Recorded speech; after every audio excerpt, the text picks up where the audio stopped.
Hi everybody. You can turn your cameras on. Hello, good to see you all. Brilliant. Okay, well, as you've noticed, it's me today. I did say last week it was going to be a different tutor, but I could make the session after all, which is good. So I get to see you all today, which I'm very happy about. So let's hear how you all are. How are you, Danny Asri? I'm fine, teacher. All good. And do you want to tell us something that you've done since we last saw each other? Not really anything that much. I've just been studying for my exams and I've been attending school. Okay. So is that all of your exams? Which exams are you doing? There are a lot of subjects, sorry. There are BM, Malay, English, Maths, Science, History, and Geography. Wow, lots of studying then in that case. Goodness me, good luck with all that. Hello, Chong. Hi, teacher. How are you? I'm well, thank you. All good. And have you done anything in particular this week? I've been helping my team prepare for sports day. Oh, wow, great. Yeah. How many people are in your team? I'm in the decoration team and I think there's about 16 people. Brilliant. And what sort of stuff have you got to prepare? Our team flag, the noisemakers and all sorts. The noisemakers. Oh, okay. Well, when is sports day? This Saturday.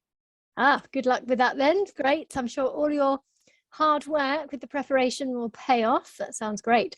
Hi, Calson. Are you there? You're hiding. Hello, how are you? I'm well. Oh, good. And what have you done this week since we saw each other last? I quarantined at home because I got COVID last week. Oh no, was it you telling me last week your classmate had it? I'm absent last week.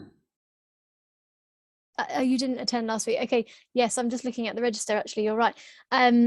So I see. So are you feeling better? Are you feeling a bit better today? Yeah. Phew. Okay, I'm sorry you've had COVID. That's not good at all. I think there was somebody last week who said their classmate had it. So I'm hoping they haven't now got it as well. But I'm glad that you're feeling a bit better. That's good. Hi, Lynn. Hi, teacher. How are you? I'm well, thank you. Oh, good. And have you done anything in particular since we last saw each other? Just same like usual, preparing my assignment, completing my work, so on. Yeah, okay. Normal week then for you? Yeah. Yeah, all right. So that's always good as well. Normal week's pretty good sometimes, isn't it? Hi, Jashria. Hi, teacher. How are you? I'm well, thank you. Oh, good. And how about you? Same question. Have you done anything in particular since we saw each other last? I've been preparing for my examinations, which are being held next week. Oh, good luck for those then. Are they all the subjects as well, like Danny Ashby was saying? Yes. Gosh, okay, good luck. I'm sure you will do well. You're a very hard worker, so I've seen so far. Great. Okay, well, lovely to see you all. We will get started. So the main thing we're going to do today, sorry, I'm losing my voice. Oh, what's going on here? Didn't want to do that.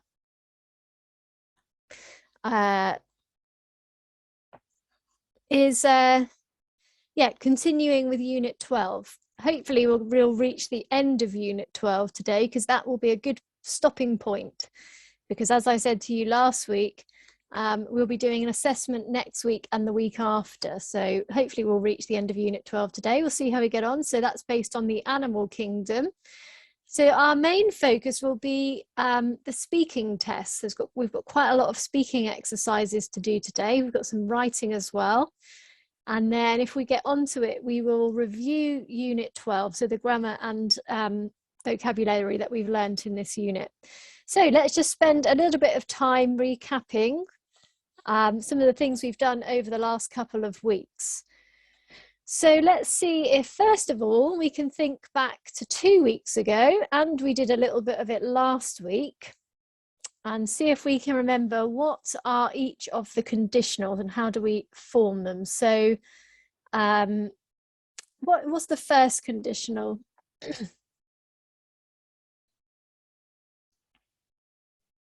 Can anybody remember?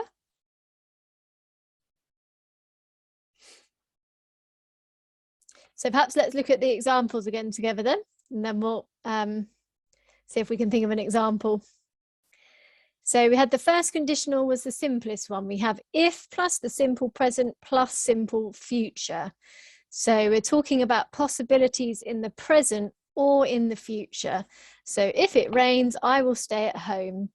If it gets too hot, I will stay inside. That's what's happening today, because we're having some crazy heat wave in England where it's reached 40 degrees Celsius, which for some of you might not sound, maybe it reaches that temperature where you are, but it's a first in the UK. I think it's breaking the records of which temperature it's reached. So yes, if it gets too hot, I will stay inside all day. Does anybody else want to give an example of the first conditional?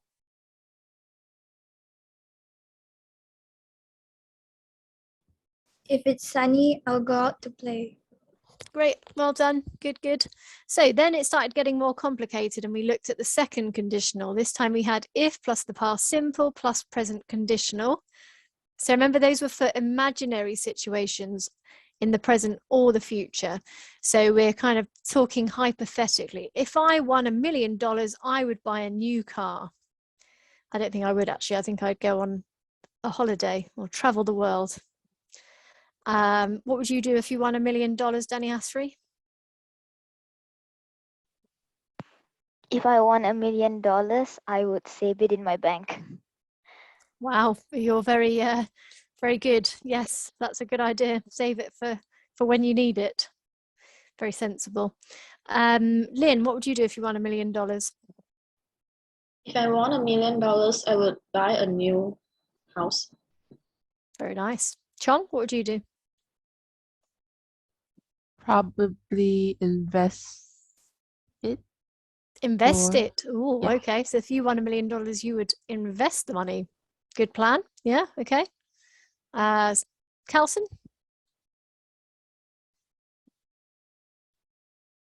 I will invest it. So that's, yeah, let's have a sentence as well then. If I won? If I won $1 million, I would invest it. Well, we've got some very sensible people in this class. Saving it, investing it. Very good. Putting it into property. Wow, maybe I need to change my mind about my big holiday I was going to go on.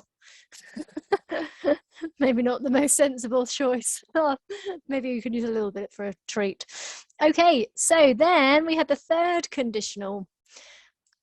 We have if plus the past perfect plus the perfect conditional. This is where it starts getting even more tricky. But really what we've got to remember is that we're starting to use had and have. That's the easier way of remembering it. So it's imaginary situations in the past. What would you have done if you could go back in time? If I had got a gold medal, I would have been happy. If I had known you were coming, I would have made a cake. Does anyone else want to share a sentence? Oh, hello, Terence. I don't think I've met you yet. Hello, I'm Hayley. You haven't been yet, have you? It's in my class.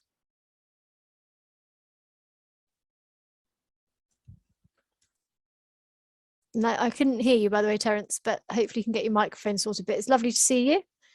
So we're waiting for a sentence using the third conditional. Anybody? If I had.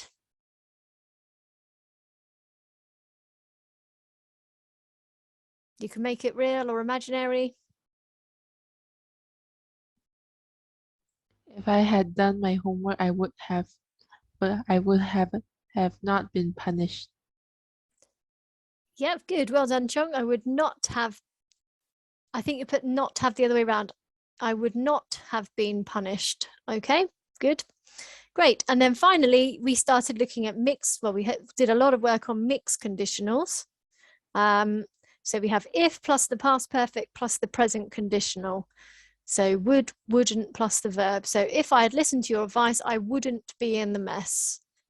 If he had checked the map, he wouldn't be lost. So we're changing had and haven't for had and would and wouldn't. So we're getting a mixture there. So let's have one more example.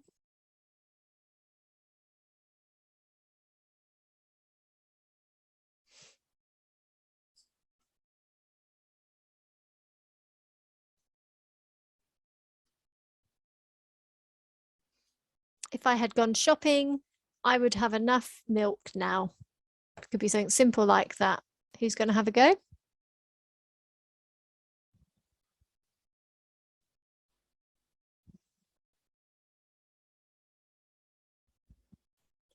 Oh, we're quiet today. We need to wake you all up. If I had gone to the opticians, I would have nice new glasses. It's something on my list of jobs. I keep meaning to go. Any others?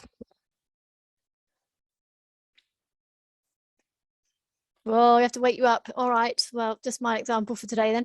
So as you were a bit quiet when asking the question, and they are hard to remember. This is definitely something, isn't it, for studying? It's in your workbook at the end where it talks through the grammar rules.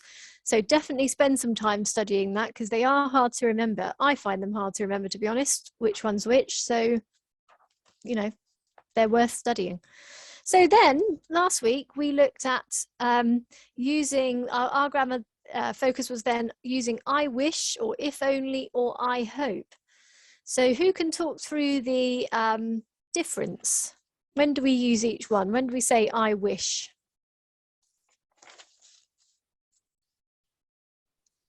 Teacher, we use I wish if something is optimistic. Yes, good. Okay. You're optimistic about the future. Oh, that optimistic about the future is I hope, actually, isn't it? I hope you have a lovely time.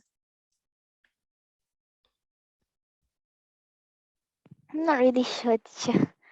Yeah, so that would be, so if you're being optimistic about the future, it's I hope you have a good time when you go on holiday. I hope we can win the game. You're being optimistic about the future. Whereas I wish is something that you would like to change. Remember, you want to make something different. I wish the dog next door would stop barking. I wish I knew how to cook my favorite curry. I wish I knew the answer. Is something that you're trying to change. This one is being optimistic. Okay, and finally, if only. When do we use if only?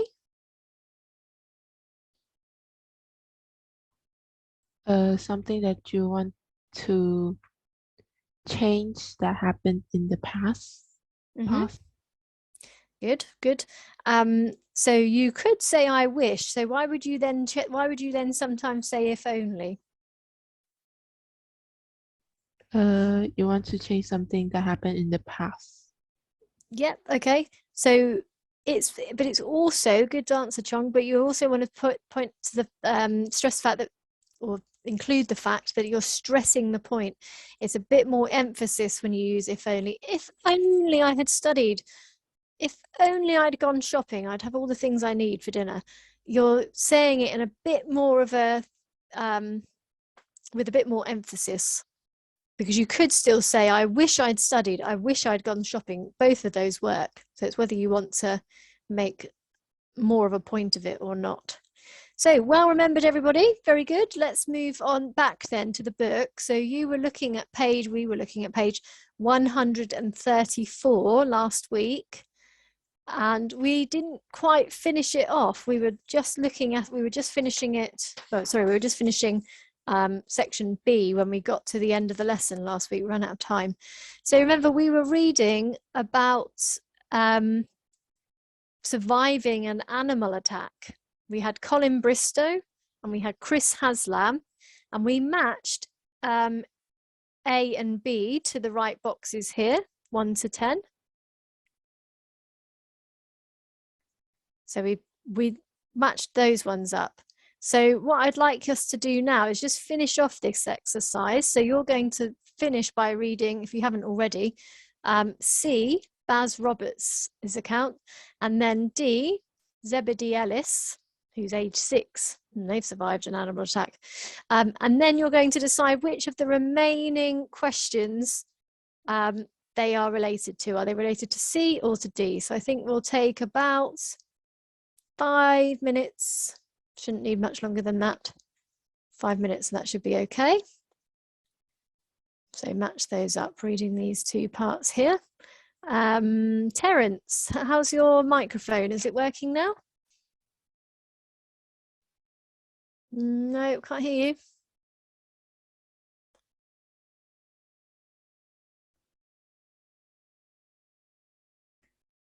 See if you can adjust it. Excuse me. Ooh, sorry. Hi, teacher.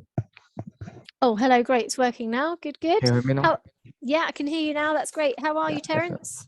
I'm fine. Oh, good. And you were away for a couple of weeks. Is everything okay? Yeah, last week I think that I missed a class because my family my family have dinner. I had dinner with my family outside. Yeah. Oh, okay. And I I need see. to So, prepare for tomorrow class. mhm. Yeah, that's all. For the class tomorrow. Okay. Yeah. Well, I'm glad you're back, Terence. It's nice to meet you. That's great. So, are you okay with everything we've recapped so far? That we've gone back over? Yeah, I think I'm still okay right now. Great. Okay. Just make sure you spend some time studying the lessons you've missed, but let's continue so you can continue with the reading. So when you finish, put it in the chat box that you've finished, okay?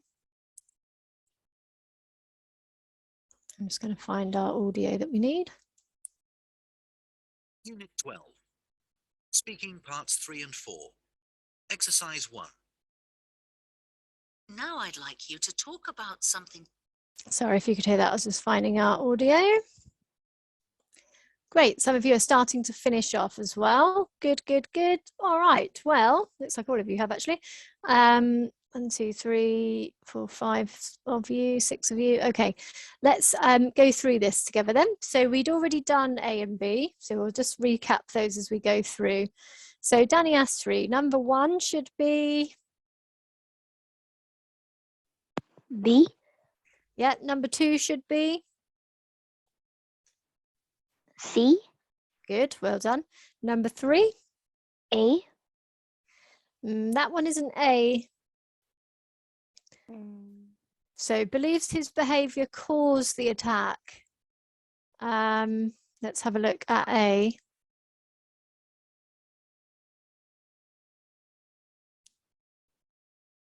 His behavior didn't cause the attack. He always warns his clients that you should never take your eyes off dangerous animals. So it's not the person writing the account that's caused the attack. Oh, teacher, is it D? It's not B either. Sorry, D, teacher, not B. D. Oh, D. D. Yes, it's D. Well done. Okay. Chong, number 4. A, Number 4 is A. Good. Number 5. B, Very good. Number 6. B, Yep. Number 7.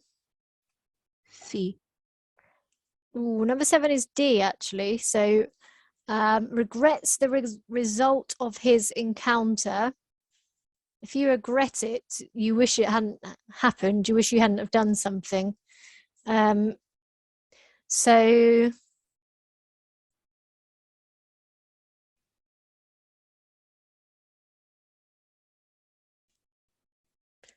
hold on, where is it? Regrets the result of his encounter. Okay, so what's the result of his encounter?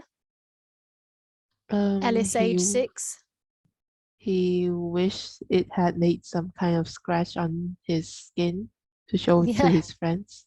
Yeah, exactly. So he's regretting that it didn't do more so that he could show off that he'd had this awful attack, which is a strange way of looking at it. But yes, it was D. Good.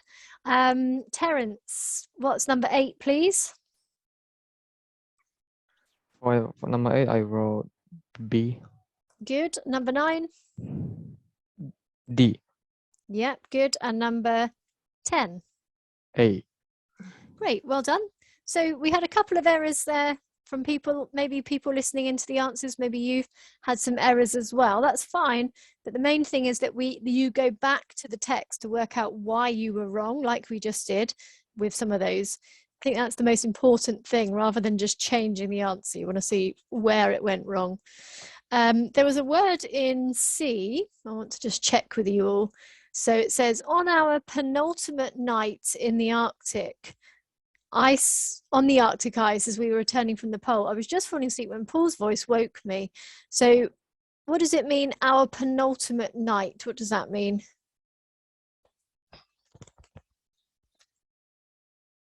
Any ideas? So penultimate means the one before last. So their penultimate night on the Arctic ice, they had that night and they had another night and then they were going home. So it therefore is their penultimate night. It's the one before the final one. So that's a good word to have gone over then. Okay, so well done everyone. So we'll move on now that we've finished that part, and we're going to focus on the speaking parts 3 and 4. So I'm hoping we're going to work in pairs in breakout rooms. So I'm going to see how that works. Hopefully the technical support will be able to help with this, hopefully. So we're going to look at the task below. We're going to listen to Miguel and Irene doing the task. So you've got to decide what is going wrong and what can Irene do to put things right. So you're listening to them doing part 3 of the speaking test. Put your hand if you've practiced part 3 of the speaking test before, because obviously I've come in late. I don't know what you've practiced already. Has anybody practiced part 3 of the speaking test before? Oh, even more important then, to make sure we know what we have to do for part 3, which is what we're doing now.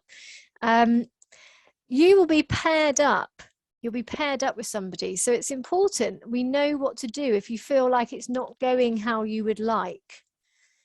So we want to know what the problem is, like it says, what could you do if you were the one where this is happening, where it's happening to you. So let's listen to it.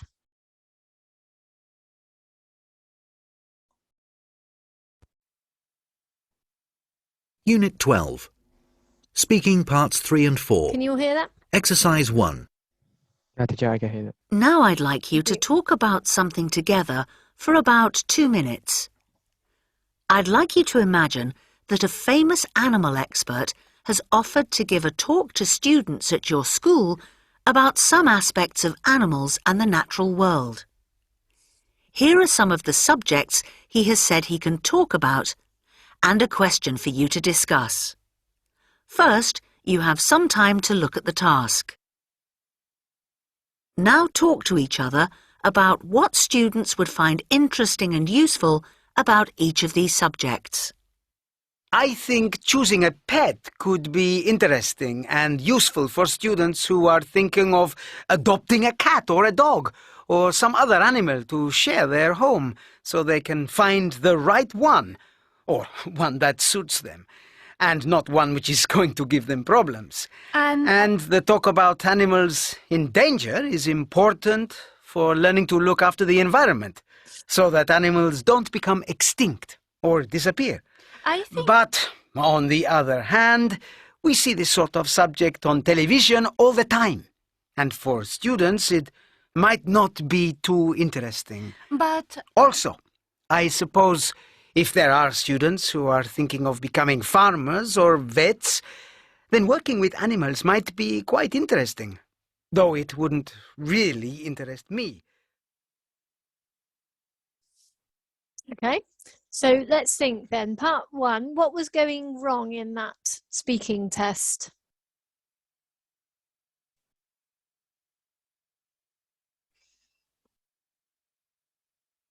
So bearing in mind, part 3 and 4 are collaborative. Collaborative means that you are working together with your partner. Well, it doesn't necessarily mean with a partner, but in this case, it's with a partner. It could be with a group. We could use that word to do with group task, partner task, but it's working together. Were they working together? What do you think, Danny Ashri? Were they working together? No, teacher. Because Miguel kept on talking and she didn't give an opportunity for Irene to speak.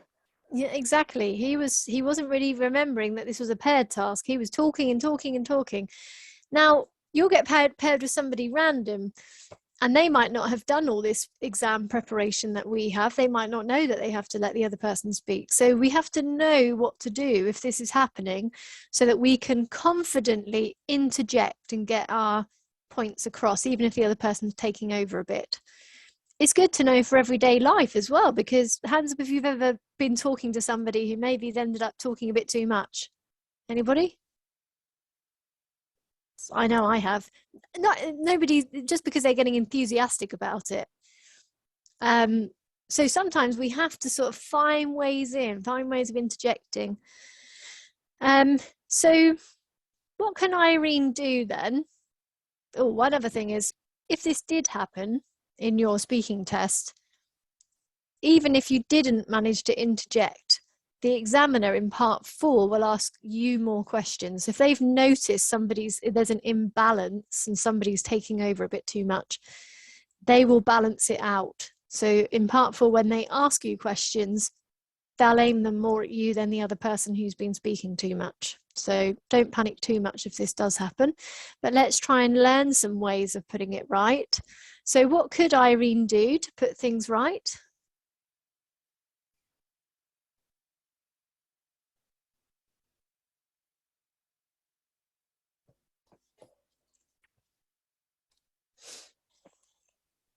Teacher, maybe she could speak out a bit louder or use, maybe say excuse me so that he would stop. Oh, that's a good idea. Yeah, well done. Because you could hear her a little bit, couldn't we? It's just sort of saying, yeah, quite quiet. You're right. So you could go in a bit louder to try and be heard. And yet, or just, excuse me, I think that. But there's other ways actually as well. That's a good idea, Danny Ashry. We're going to listen to what we're going to talk about what she could do now. But really, she needs to find an opportunity to interrupt. She needs to find a way in. So this time, we're going to have a listen to the next track, and we're going to see what she does. So see if you can listen to what she does this time, that finds some ways of interrupting that is not going to upset Miguel. Okay, just going to find this one.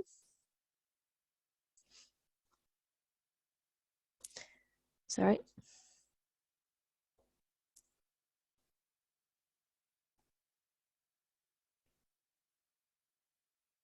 Unit 12. Speaking parts 3 and 4. Exercise 2. I think choosing a pet could be interesting and useful for students who are thinking of adopting a cat or a dog or some other animal to share their home, so they can find the right one, or one which suits them. Yes, I agree. And it will help them to learn a bit about what common pets are like. Their characteristics, and perhaps a bit about how to look after them properly as well. And the subject of animals in danger is important for learning to look after the environment so that animals don't become extinct or disappear. It will make students more aware of the problem. Yes, you're right. But we see this sort of thing on television all the time. So unless he has something new or unusual to say, this might be a subject the students already know quite a lot about. Okay, so what did she do this time that meant that now we heard a balance of talking? How did she interrupt Miguel? Did anybody hear the words she used? She used yes, I agree, and Mhm. you're right. Very good. Well done, Chong. She did. She said, yes, I agree. And she said, you're right, but. So she wanted to give an opposing opinion that time, didn't she? Great. So that would be a better way in, I think, than Danny Asri if she said, excuse me. Excuse me is good for when you want to get somebody's attention, but when you're in a conversation, if you said, excuse me, it can seem a bit hard. Maybe he'll be a bit, oh, okay. So that might be a slightly softer way in, a bit that won't upset him, but it was a good suggestion. And perhaps if that didn't work, then you could get to the point of saying, excuse me, I'd like to offer my opinion as well or something, but I don't think it would reach that point, hopefully. So you're going to have about 5 minutes. You're going to have a go at doing the same thing. You're going to imagine that somebody is talking too much. And you're going to have a go at interrupting each other. So remember, the main ways were yes, I agree, and yes, you're right, but. So you might want to write those underneath.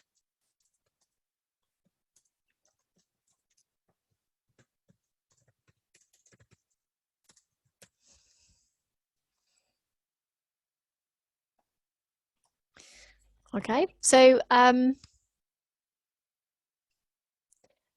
they've got the topic of conversation here, choosing a pet. What would students find interesting and useful about each of these subjects?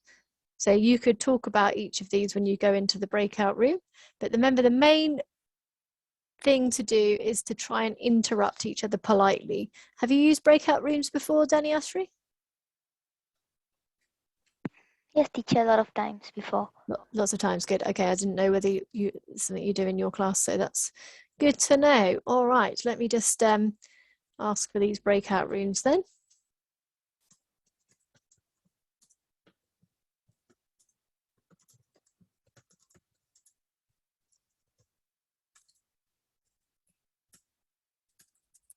I think we'll take it down to just 3 minutes in there.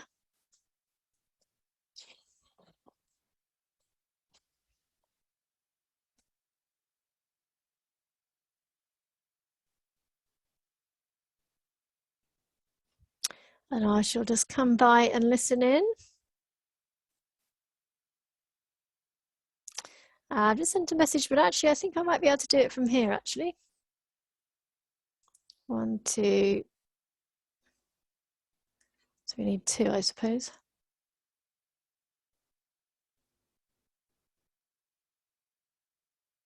Sorry, this is all a bit new to me. I will get there in the end.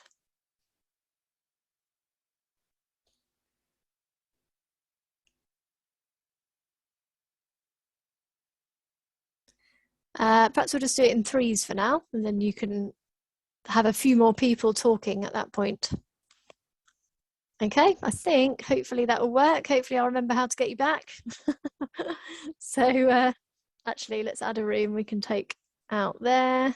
Sorry, we'll get there in a minute. Move to room 3. Right, well, you are in pairs this time. Okay, so see you in about 3 minutes.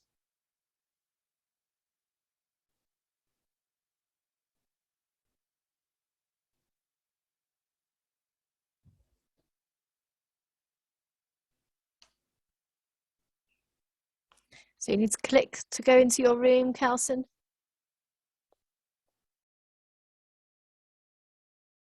Great, okay, good. People are starting to come back, lovely. Terence, Kelson and Danny Asri on their way back.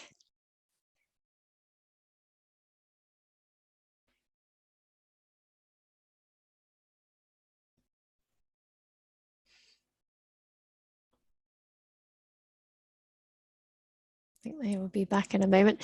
Well done, Chong. I heard you use yes, I agree, because, so well done. I was listening out for those phrases in particular. Very good. So you managed to interject. You managed to get your point across. Did you feel confident doing that? Sort of. Sort of, yeah. Sometimes it feels, yeah, maybe a little bit uncomfortable that you're sort of politely, you're interrupting, but you're interrupting politely, aren't you?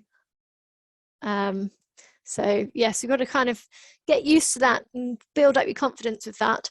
Hands up, did anybody else use? I was just popping in and out as you saw, so I didn't hear anybody else use it while I was in there, but I'm sure you probably did.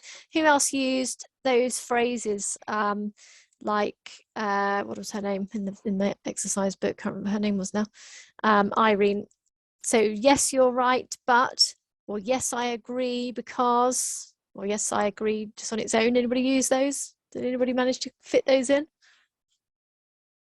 So perhaps you could practice that next time. Or Terence, you did. Great, well done. As I said, Chong did as well. Very good.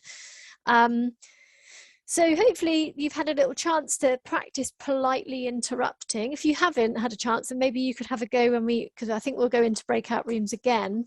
And you could have a go then at politely interrupting if you get the chance. So well done though. It's nice to hear you all talking so much, because obviously, yeah, when we're in the main room, it's not as easy to hear you all. So good work. So we'll move on to the next part then. So this time we're going to listen to the examiner, and we're going to do the second part of speaking part 3. So when you listen to it the first time, hold on a second, I'm just going to, yeah, when you listen to it the first time, you should write down the questions that the examiner asks.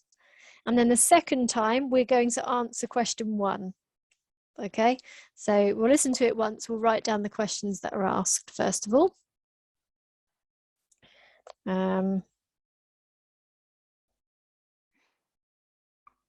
Great, so, sorry, just double checking that, okay.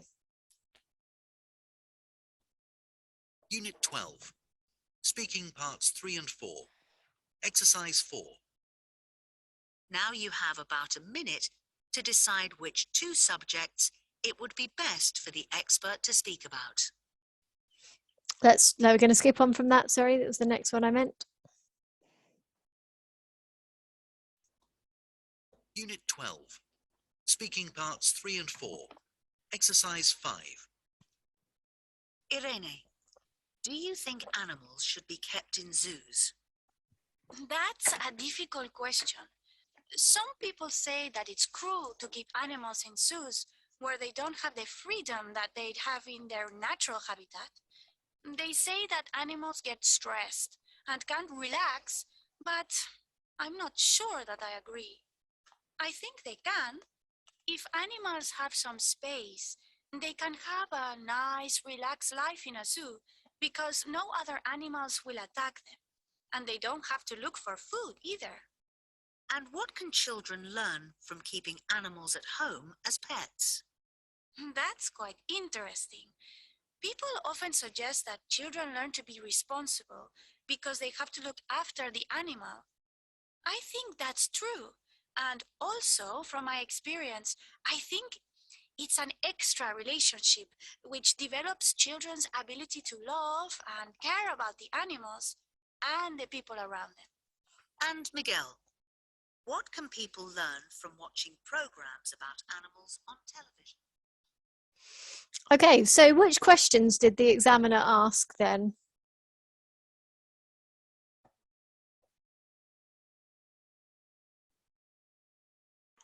Protecting animals in danger. That's what they're talking about, but what was the actual question she asked? Do you remember the question? Do you agree that animals should be kept in the zoo? Yeah, good. Well done, Lynn. That was one. So that we're going to have a go at answering these in a minute. So should animals be kept in zoos, or do you agree, yes, that animals should be kept in zoos?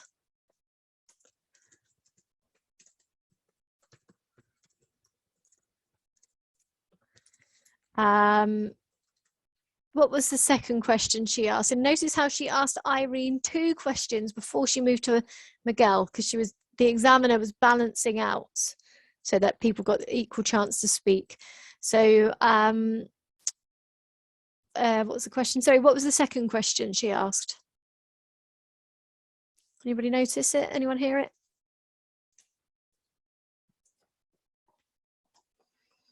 So the second question she asked was, and what can children learn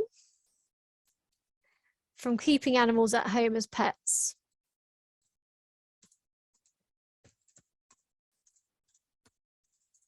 And then finally, she asked, what can people learn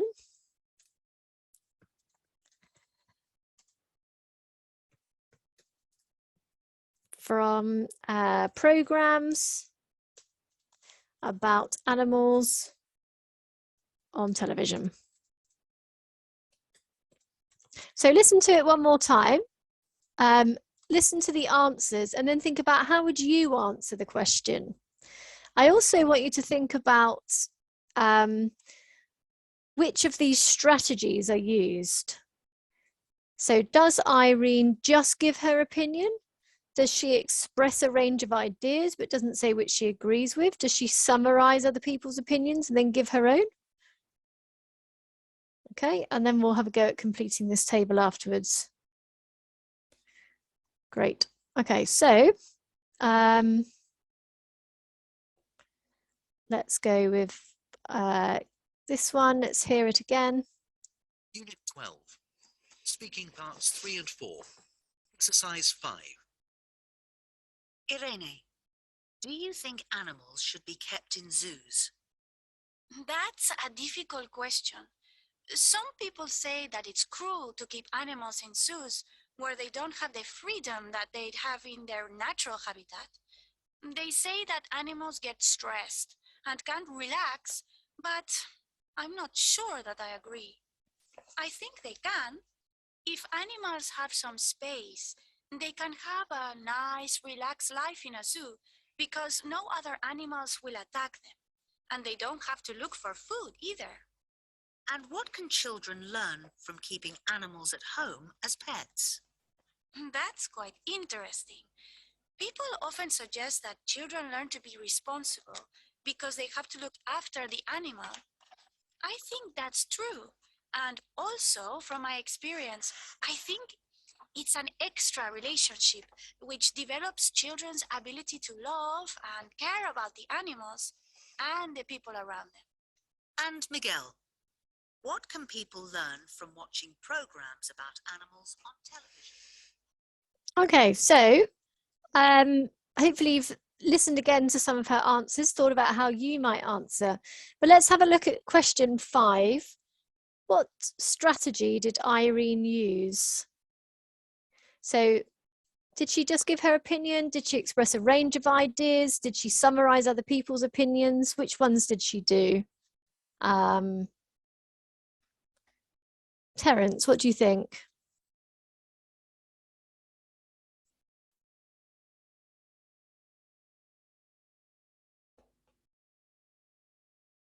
I think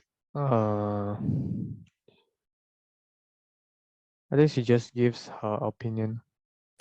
She just gives her opinion. She does actually comment on the question as well. No. I think she summarizes other people's opinion and then gives her own. Yeah, that's right. She does do that. Good.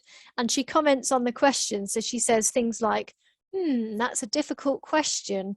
That's quite interesting.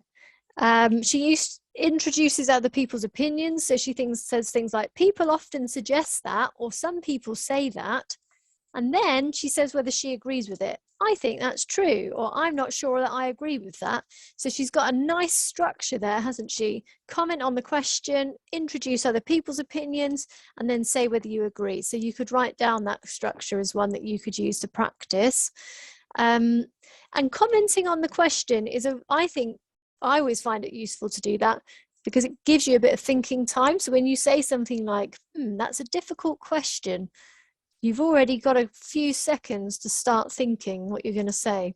So sometimes it can give you thinking time. I think that's a good strategy. And there's nothing stopping you as well from saying, that's a difficult question. Let me think for a moment. You don't have to come out with something instantly. You can have a good think first. So see if you can complete the table now by writing these phrases from Irene's answer in the correct column. So using that structure, comment on the question, introduce other people's opinions, say whether you agree, you're going to move these into the right place. So I'm not sure that I agree would be saying whether she agrees or not. So see if you can move the rest of them.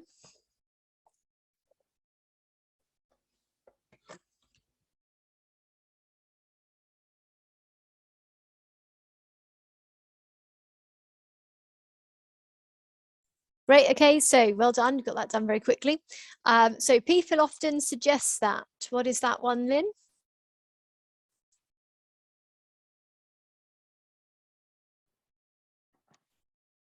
Introduce other people's opinions. Yeah, introduce other people's opinions, good. Some people say that. Chong, which one's that? Introduce other people's opinions. Yeah, that's a difficult question, Terence.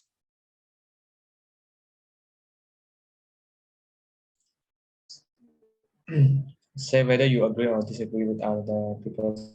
That's commenting on the question. You're saying that's a difficult question. So you're commenting on the question that's been asked, which, by the way, you don't always have to do that. Don't think you have to comment on every question. That's more if you really feel it. Okay, if you actually, sorry, I've got the fan on, so hair's going everywhere. So if you really feel like it's an interesting question, say it. Don't make it up though. If you don't think it's an interesting question, don't just say it for the sake of it. I think that's true, could be here, yes. And then that's quite interesting. That's quite interesting. Danny Ashri, where does that go? A comment on the question. Yep, good. Okay, so now see if you can think of two more phrases. It says work in pairs. We won't go into breakout again, but we'll just see together. Can we come up with two more phrases for each one? What else could you say to comment on a question?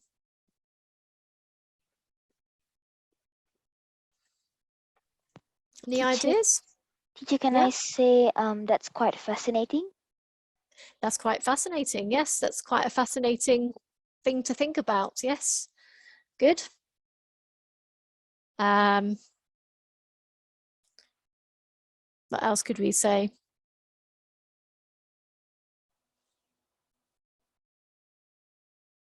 It might be the fact that it's an important question. That's a very important question. If it's something about world news that's going on at the moment, world, you know, kind of current affairs, that's a very important question. What else could we say for introducing other people's opinions?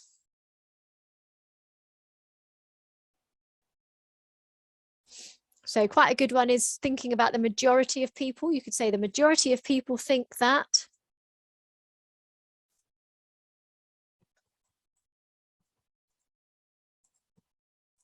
Well, the majority of school children think that something or other else.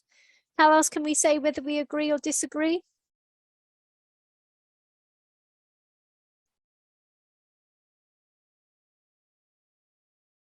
Any ideas?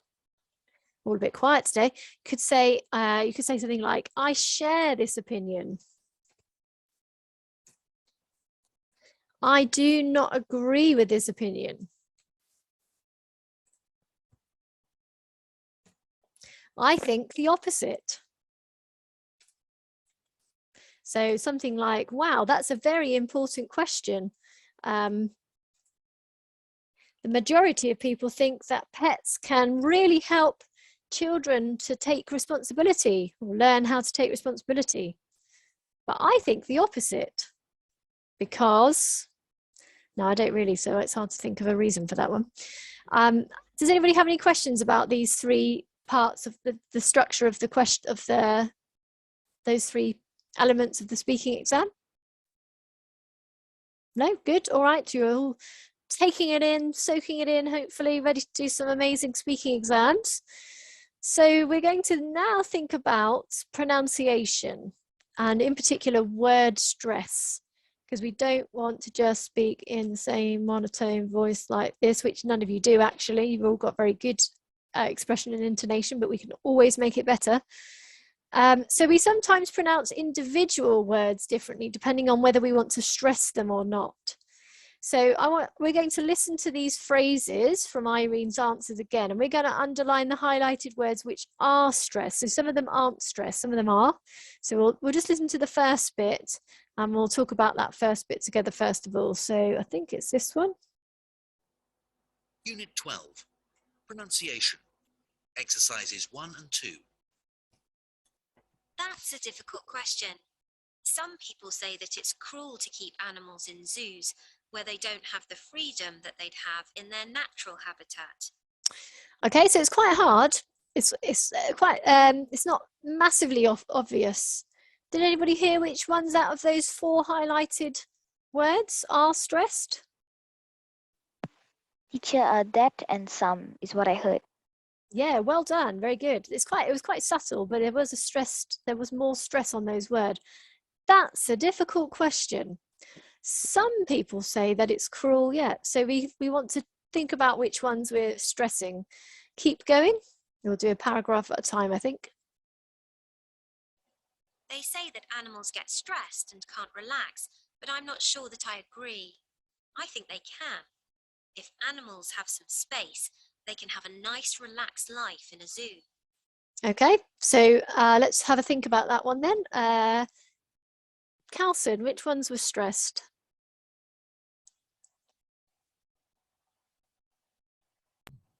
Sorry, teacher. Out of the second paragraph, which of the highlighted words was stressed? Some. If animals have some space, they can have a nice, relaxed life in a zoo. Wasn't that one? No, she just said if animals have some space, they can have a nice, relaxed time in the zoo. Anybody else? Chong, did you hear it? I think they can. Can, good. I think they can. Yeah, so really stressing that point. I think they can. Good. Let's keep going. Is there anybody who isn't hearing this stress? Can anybody not hear the difference? We can always have a listen again. No, good. Okay, let's keep going. That's quite interesting. People often suggest that children learn to be responsible because they have to look after the animal. I think that's true, and also... Sorry, let's go back to the end of that bit. So, third paragraph. Who haven't I asked? Jashria, you turn your camera back on as well. Which words were stressed? Teacher, can you repeat it? I can't hear it that properly. The question or the audio? The audio. Okay, next time that happens, Jashria, make sure you tell me right from the beginning because we've listened to quite a lot of audio, haven't we? No, I could hear the rest of it, but you could. I can't hear this one. Okay, let's hear it. That's quite interesting. People often suggest that children learn to be responsible because they have to look after the animal. Okay, did you hear it this time, Jashria? Yes. Which one was it? That. That's quite interesting. So quite often we end up with the first ones in each sentence being stressed. Not always though. You can have the last one as well. So let's listen to the final part. I think that's true, and also, from my experience, I think that it's an extra relationship which develops children's ability to love and care about the animals and the people around them. That's quite a hard one. Terence?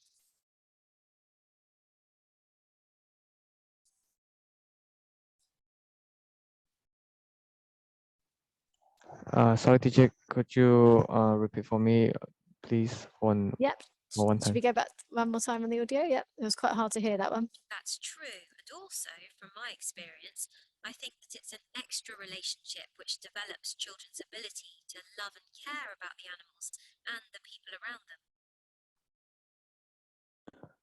I think it was the first that. Yeah, good, it was. There was one more.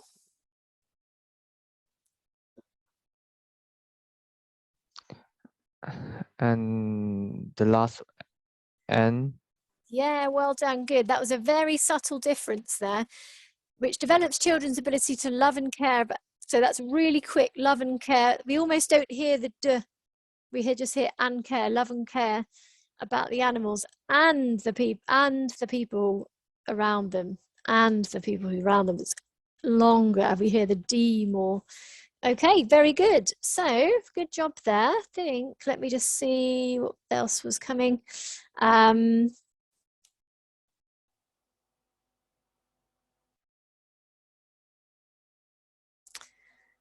Okay, so I think we'll do this bit after a break, but you can be thinking about it during the break so that you've had a little chance to think. We're going to do we'll do breakout rooms again, and you'll work in pairs and take turns to ask and answer these part 4 questions. So what pet do you think is the most suitable for young children, and why? How can children benefit from having an animal to look after? Which is better, to live in the country or to live in a large town? Why is it important to protect animals and other wildlife? Do you think animals should be kept in zoos? Why or why not? So remember, answer your questions in speaking part 4 with your opinion backed up with an example from your own experience, if possible.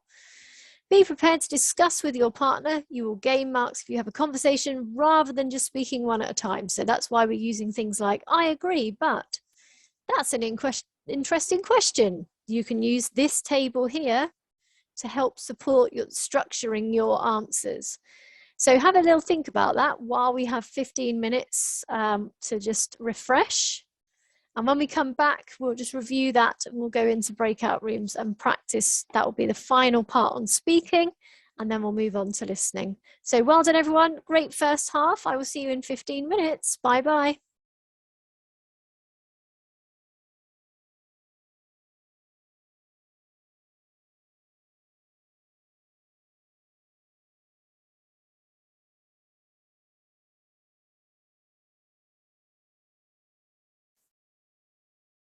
Okay, great. Cameron's on, everybody. Hope you're feeling refreshed.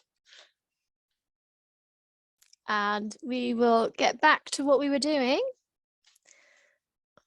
which was the final part of the speaking exam. So hopefully you've had a chance to have a little think during the break about your answers to these questions, because we're going to go into breakout rooms again. And with your partner, you can take it in turns to ask and answer these questions. But the main things I want you to be practicing, and I'm going to be listening out for when I come into the rooms, is you using this structure that we looked at earlier on. So commenting on the question, introducing other people's opinions, and saying whether you agree. Remember, you only have to comment on the question if you really want to, if you really mean it. You don't have to do it every time. I remember we looked at these bits of advice, so try and back it up with an example from your own experience, and try and make it a conversation rather than just taking it in turns to speak. So I will put you into breakout rooms again. I will just, for ease, put you into the same ones, I think, for today. So we'll take about 5 minutes. We'll finish at 5:02. So yeah, I will come around and listen to you all. Enjoy.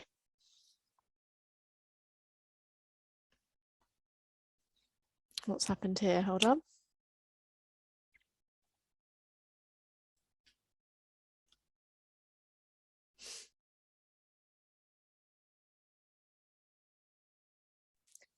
Great, well done, Jashria and Chong, very good. I'll give feedback once everybody's back in.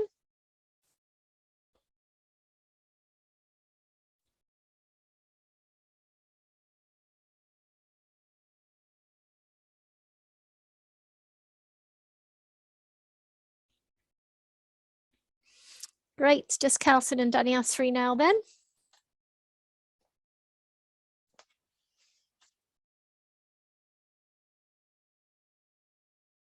Brilliant. Okay, so I think they are back now as well. Very good, everyone. Well done. It was really good to come around and hear how you were getting on. Obviously, I didn't hear everything because I was going in between different rooms, but I could hear some great stuff when I came into each room. So Danny Asri, well done. I liked how you put it back onto your partner. What do you think? And you had some really good expression and intonation when Calson answered. So you sounded really interested about his answer. Again, Calson, well done. I could hear, yes, I agree.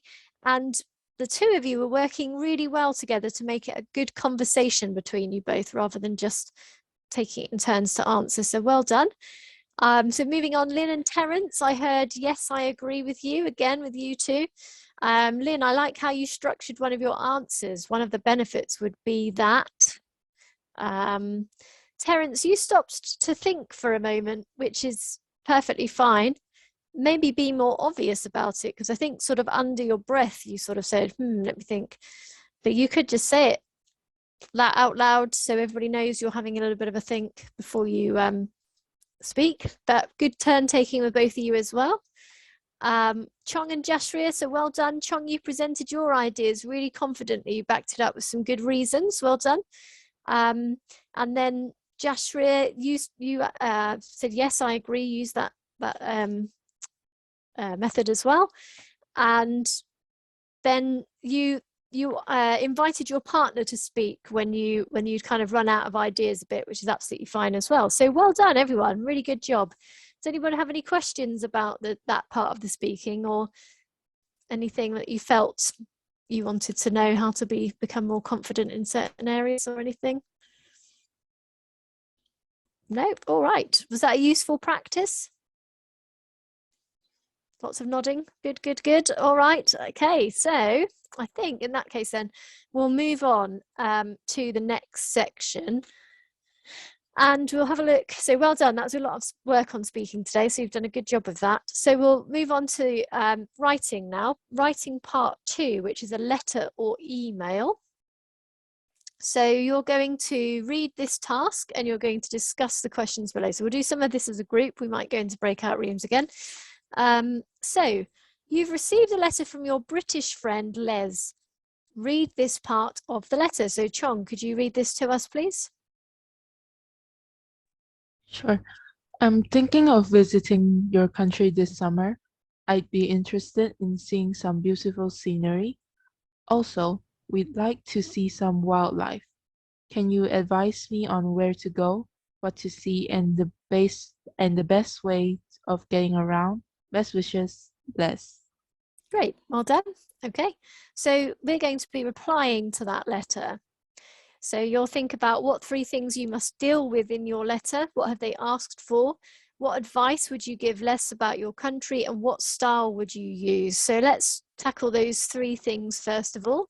So what things do we need to deal with? What's got to be in the reply? Terence?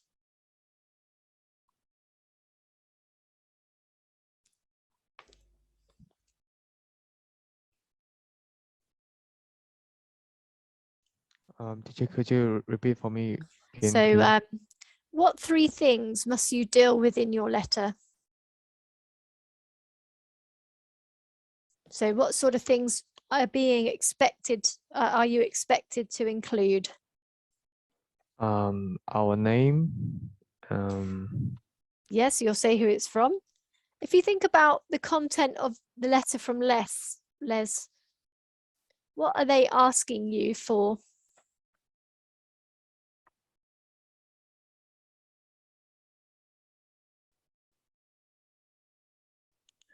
I think we need to let the receiver know that our topic or the things that we gonna do, and or the things that we want to ask. And Okay, so things we might want to ask them. Yeah, you could put some questions in. Have focus here though, because it's saying, can you advise? That's like, can you tell me? Can you advise me? ask for others' opinion. You could ask for their opinions. Yeah, so you can ask them things, but I think the main things we need to make sure we include, that we deal with from this letter, is that we advise them where to go, what to see, and the best way of getting around. This is what they're specifically asking for in the letter. Can you see that now, Terence?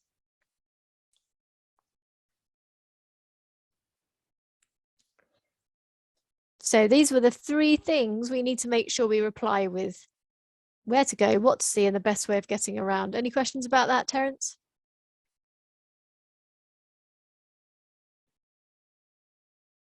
No? Okay. So you'll have a think about what advice you'll give them. And then let's think, what style will we use? Will we use formal or informal language, Calson? Teacher, do you call me? Pardon? Did you call me? I did, yep. I said, would you use formal or informal language? Formal. Formal, why do you think formal? Because he's my friend. Oh, so he's your friend? Yeah, so are you getting confused then? Because formal's when you don't know somebody, isn't it? Oh, informal. Yeah, or maybe you know the person, but they are not somebody who you're friends with, like a head teacher or somebody like that. So yes, it's informal. So that's the style we're going to be using. So in a moment, you'll be writing the plan for your letter. But we'll read Manilo's reply to Les's letter and answer these questions first. So we want to know, how does Manilo show that he has read Les's letter? How has he answered all three things from the question? What advice did he give about each? Does he give reasons for advice? What style does he use, formal or informal? And we can use that as a model for writing your own letters. Okay, so we'll just analyse his letter first before you write your one. So let's read a little bit each. Lynn, can you read the first part of the letter, please? Sure. Dear Les, I'm very glad to hear that you are thinking of visiting my country this summer.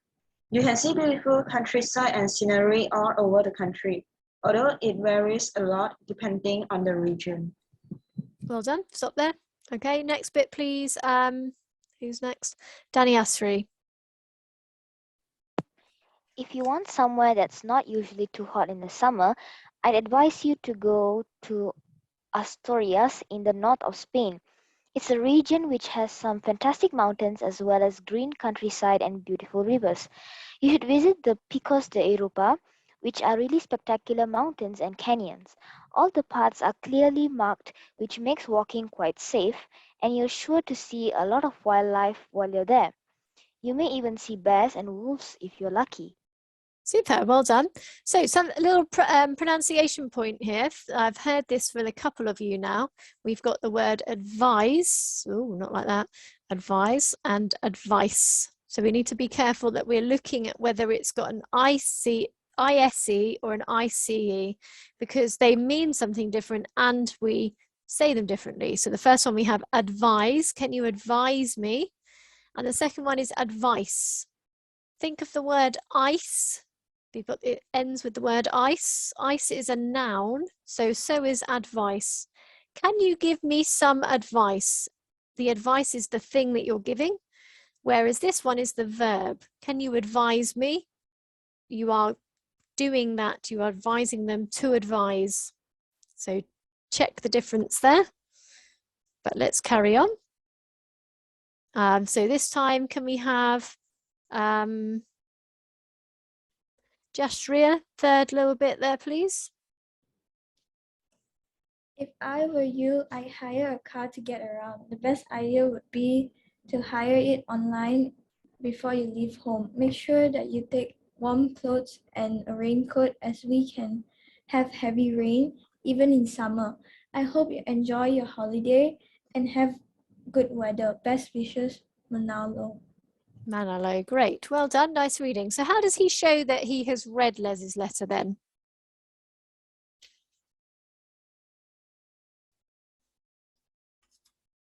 Anybody call out when you know? Have a look.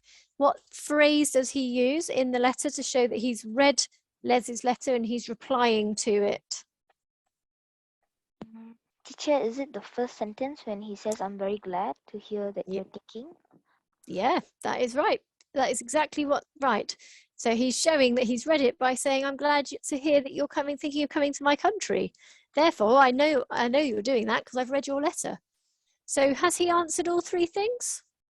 So he wanted to know what to see, the best way of getting around, where to go. Has he answered that?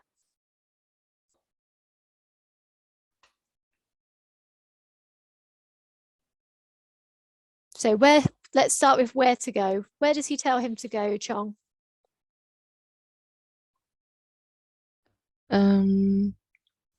Asturias in the north of Spain. Okay, great. Okay. And they also want to know how to get around. Was that the second one? What to see, where to go, what to see, best way of getting around. So they want to go to Asturias. Have they said within that what you can see, Danny Athri?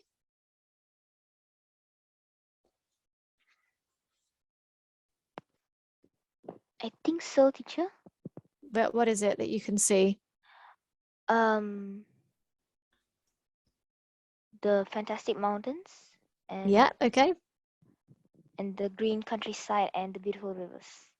Good. And it continues, doesn't it? Even the Picos de Europa, which I didn't pronounce very well there, Europa, have to check, which are really spectacular mountains and canyons. So what's the best way of getting around, Lynn? I'll hire a car to get around. At the last paragraph. Oh, yes, I'd missed that bit. If I were you, I'd hire a car to get around. Thank you. Well done. I was looking at the walking part as well, that you can walk around the paths, but I think that's just for that little bit there, isn't it? So they've dealt with all three parts of the question, of the letter. So what style is he using? Is he using formal or informal?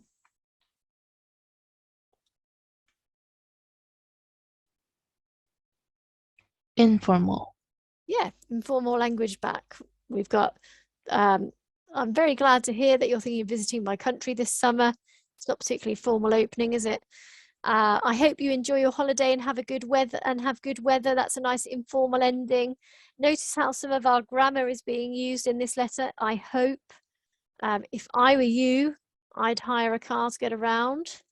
There was another one earlier as well, wasn't there? Maybe it was up in this letter.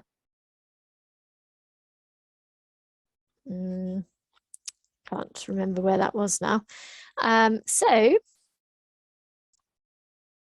see if you can find, final little task here before we think of your own letter. Find and underline these ways of giving advice in Manilo's letter. So I'd advise you plus the infinitive. You should plus the infinitive. If I were you, the best idea would be make sure that, and so on. So underline those.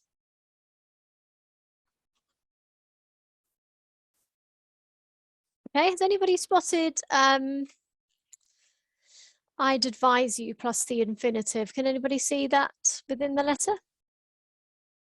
Unmute if you can see it. To go to. Yeah, to go to. There's the infinitive, to go. Good. I'd advise you to go to Asturias. Can anybody see you should plus the infinitive without to? You should visit the Picos de Europa. Good, well done. So we don't have to say you should to visit. We take the to out. If I were you, I would. What does he say for that one? I would hire a car to get around. Good, very good. The best idea would be plus infinitive.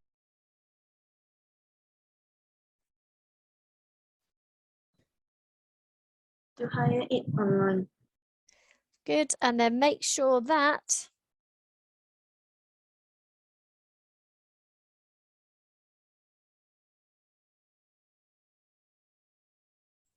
you take warm clothes and a raincoat. very good. So when you write your reply, I'd like you to try and use as well. So try and structure your sentences in these ways. You're going to start writing your letters, and you will usually have about 40 minutes for this in the exam.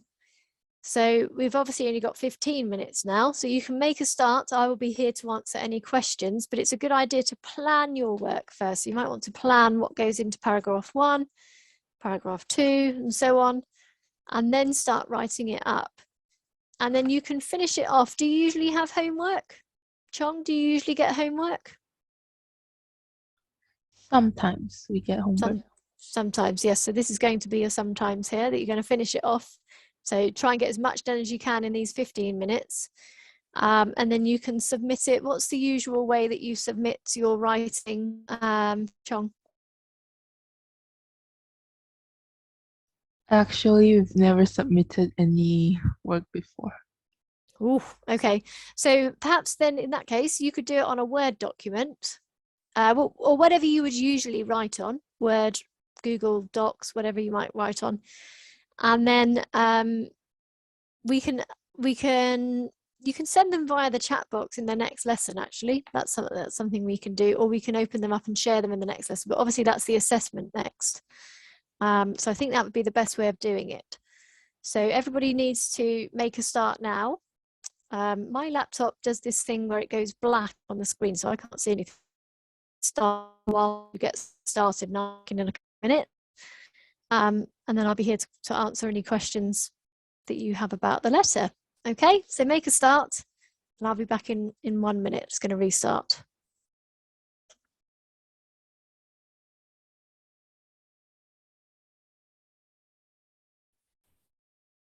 Hello, everybody. Sorry, I'm back now. Hopefully you made a good start with that. Any questions?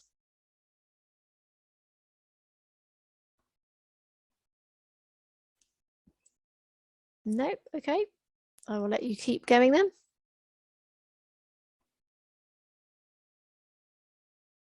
Remember to use the exam advice as well. Yes, you can use it. You can write it based on your country. Yes, so that'll be very interesting. As I'll be if I came to your country or countries, I think I'll be in more than one place.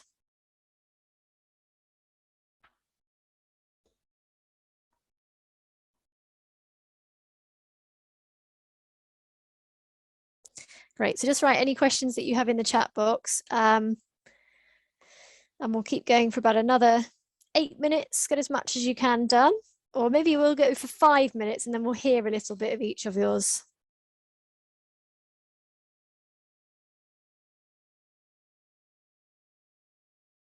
Okay, 2 more minutes and then we'll stop and hear what you've all done so far.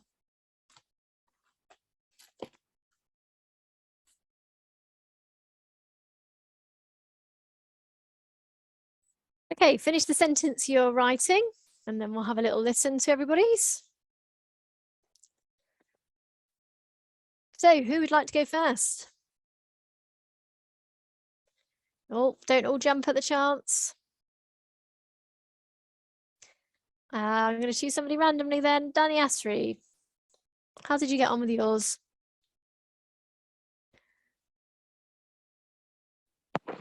Just not as good, but I'll try my best. I've done a little bit only. Yeah, it's fine. Like I said, you usually get 40 minutes and you've only had about 10, so I'm not expecting very much at the moment, but let's hear what you've got. Okay, dear Les, I'm pleased to hear that you're thinking of visiting my country this summer. This nice place, opening. thank you. This place is known for its rich diversity and amazing choices of food. Good. Yeah, I like it. Maybe instead of this place though, you could, I suppose you're assuming that Les knows where your country is, but you could introduce it. Where are you, in Malaysia or where are you? Yeah, Malaysia. So Malaysia is known for, so a bit more of a topic sentence so we know exactly where you're talking about. Good start though, I like it, very good. Okay, Terence, how about you?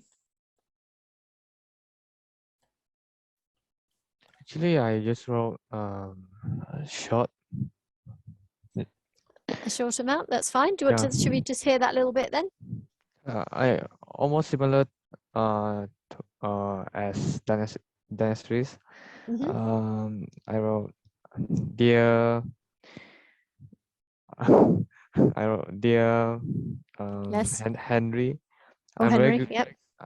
I'm very glad to hear that you're thinking of visiting my country this summer. You can see beautiful rainforest and scenery all over the country. Although it is very of wonderful food, and yeah, that's all.